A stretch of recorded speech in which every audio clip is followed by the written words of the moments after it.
एक घमंडी हाथी और चींटी की कहानी। एक बार की बात है, एक जंगल में एक हाथी रहता था। उसे अपने शरीर और अपनी ताकत का बहुत घमंड था। उसे रास्ते में जो भी जानवर मिलता वह उसे परेशान करता और डरा कर भगा देता।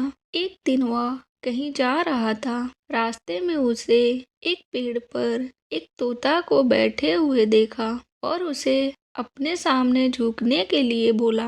तोते ने झुकने से मना कर दिया। तब गुस्से में आकर हाथी ने उस पेड़ को जड़ से उखाड़कर फेंक दिया। जिस पेड़ पर तोता बैठा हुआ था, तोता वहां से उड़ गया और हाथी उसे देखकर हंसने लगा। फिर एक दिन वह हाथी नदी के किनारे पानी पीने गया। वहीं नदी के किनारे चींटियों का छोटा सा घर भी था। एक चींटी बड़ी मेहनत से अपने लिए खाना इकट्ठा कर रही थी। यह देखकर हाथी ने चींटी से पूछा, तुम यह क्या कर रही हो? चींटी ने कहा कि बरसात का मौसम आने से पहले अपने लिए भोजन जमा कर रही हूँ, ताकि बारिश का मौसम बिना किसी परेशानी से निकल जाए। यह सुनकर हाथी के मन में शरारत सूझी और उसने अपनी सूंड में पानी भरकर चींटी के ऊपर डाल दिया। पानी से चींटी का भोजन खराब हो गया और वह पूरी तरह से भीग गई। यह देखकर चींटी को